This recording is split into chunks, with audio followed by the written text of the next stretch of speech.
Quando imaginamos uma criatura capaz de gerar eletricidade, a mente logo pensa em algo saído de um filme de ficção científica, uma aberração da natureza. Mas a verdade sobre a enguia elétrica é muito mais impressionante e complexa do que qualquer roteiro de Hollywood poderia conceber. Esqueça a força bruta primitiva. Isto é eletrofisiologia de alto nível em ação. Estamos prestes a desvendar os mitos que cercam esse predador para revelar a incrível verdade sobre como ele faz isso. Não se trata de mágica, mas de milhares de células especializadas trabalhando em perfeita sincronia. Essas células, chamadas eletrócitos, se empilham como baterias biológicas de alta tecnologia dentro do corpo do animal. Imagine ter dentro de você não uma, mas milhares de pequeníssimas pilhas conectadas de uma forma engenhosa.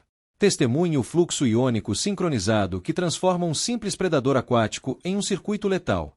É a física pura e calculada sendo usada como arma de caça, paralisando a presa em frações de segundo, antes mesmo que ela entenda o que está acontecendo. Por muito tempo, acreditou-se que o choque da enguia era algo primitivo e aleatório, uma espécie de força bruta elétrica. No entanto, a ciência moderna nos mostra que estamos diante de um verdadeiro engenheiro elétrico evolutivo. Cada descarga é um evento calculado, um tiro de precisão que visa o sistema nervoso da presa com uma exatidão cirúrgica.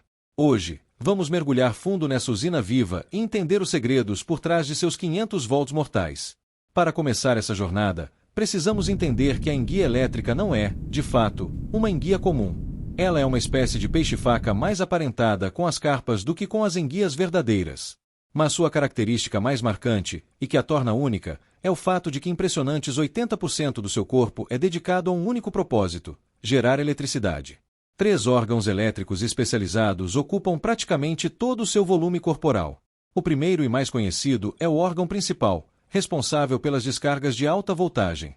O segundo, o órgão de Hunter, trabalha em conjunto com o principal, mas com uma função ligeiramente diferente. E o terceiro, o órgão de saques, é usado para algo que você não imagina. Funciona como um sistema de sonar de baixa voltagem. É como se a enguia tivesse um radar interno para navegar e encontrar presas em águas turvas antes mesmo de atacar. Vamos desconstruir agora a unidade fundamental dessa usina, o eletrócito. Imagine uma célula alongada e achatada, como uma pequena pilha de moedas. Em seu estado de repouso, o interior da célula é carregado negativamente em relação ao exterior, mantendo uma diferença de potencial, ou voltagem, através de sua membrana. Esse é o princípio básico de qualquer célula nervosa ou muscular, mas na enguia, essas células foram recrutadas e especializadas para um fim muito mais poderoso. Quando o momento do ataque chega, as membranas de um lado do eletrócito permitem a entrada súbita de íons de sódio. Esse fluxo iônico massivo e repentino inverte instantaneamente a polaridade da célula. A parte interna se torna positiva e a externa, negativa. Em um único eletrócito, essa diferença de potencial gerada é pequena, cerca de 0,15 volts. Sozinha, ela é praticamente inútil. Mas o segredo está no número e na forma como essas células estão organizadas. Lembra-se de como conectar várias pilhas em série, uma atrás da outra, soma suas voltagens. É exatamente isso que a enguia faz. Seus milhares de eletrócitos estão empilhados como uma longa coluna de baterias dentro de seus órgãos elétricos. Se cada uma contribui com 0,15 volts, para chegar aos impressionantes 600 ou mais volts que algumas espécies podem gerar, basta multiplicar. 500 volts equivalem a mais de 3.300 dessas pequenas células trabalhando em uníssono. Mas aqui surge um problema fundamental de engenharia. A enguia vive submersa em água, que é um excelente condutor de eletricidade. Como ela consegue gerar uma voltagem tão alta sem se eletrocutar instantaneamente? A resposta está em um isolamento interno sofisticado. Os tecidos que não estão envolvidos na geração do choque, como os órgãos vitais e o sistema nervoso central, são envolvidos por camadas de tecido adiposo e conectivo que atuam como isolantes. Além disso, a corrente gerada pelos eletrócitos é direcionada para o exterior do corpo. Pense nisso. Os eletrócitos estão organizados de forma que a corrente flua para fora, através da água, em direção à presa.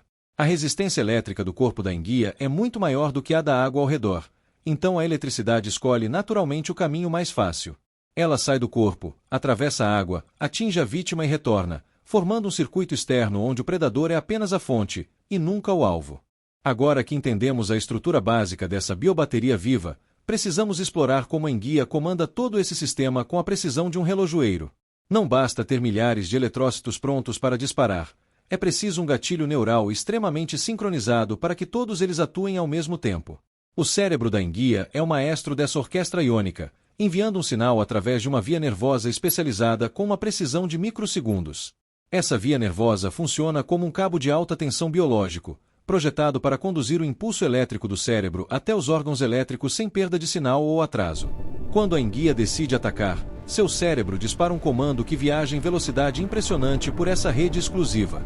O objetivo é garantir que todos os milhares de eletrócitos recebam a ordem de disparar exatamente no mesmo instante, criando uma onda de energia unificada. O segredo químico por trás desse gatilho é a acetilcolina, um neurotransmissor que as células nervosas usam para se comunicar. Na enguia, a acetilcolina é liberada nas terminações nervosas que fazem contato com cada eletrócito, agindo como uma chave que abre as comportas únicas. Quando essa molécula se liga aos receptores na superfície da célula, ela desencadeia a abertura dos canais de sódio em massa, permitindo a entrada dos íons que invertem a polaridade. A precisão necessária para que isso aconteça em todas as células ao mesmo tempo desafia qualquer engenharia humana. Se houvesse um pequeno atraso entre o disparo das células da frente e as de trás, a corrente gerada seria muito mais fraca e ineficiente. A enguia evoluiu para que seus neurotransmissores atuem com sincronia quase perfeita, garantindo que toda a coluna de eletrócitos se torne uma fonte de tensão unificada no mesmo instante. Essa sincronização em microsegundos é vital para evitar que a carga escape como uma faísca inofensiva. Imagine tentar acender um grande pavio de fogos, mas cada parte acende em momentos diferentes. O resultado seriam pequenos estalos sem graça. Da mesma forma, se os eletrócitos disparassem em ondas sucessivas, a energia se dissiparia aos poucos, sem nunca atingir o pico necessário para paralisar uma presa de forma eficaz.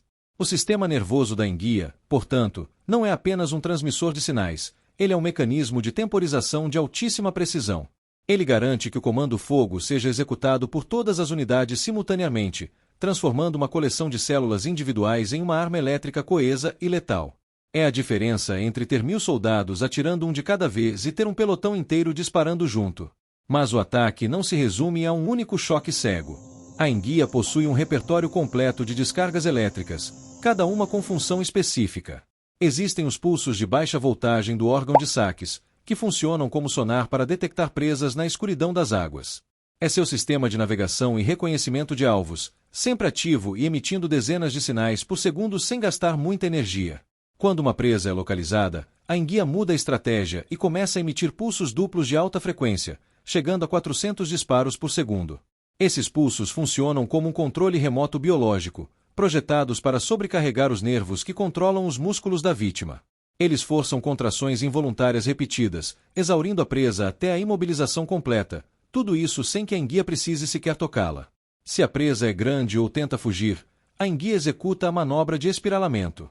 Ela nada rapidamente e enrola o corpo ao redor da vítima, juntando a cabeça, que contém o polo positivo, com a cauda, que contém o polo negativo. Nessa posição, a corrente é forçada a passar diretamente pelo corpo da presa, amplificando a densidade do choque e transformando um ataque já potente em algo devastador. Com a presa imobilizada pelos pulsos de alta frequência e submetida à corrente amplificada pelo espiralamento, o sistema nervoso da vítima entra em colapso total. Os músculos ficam completamente flácidos, o coração pode sofrer arritmias e a respiração cessa.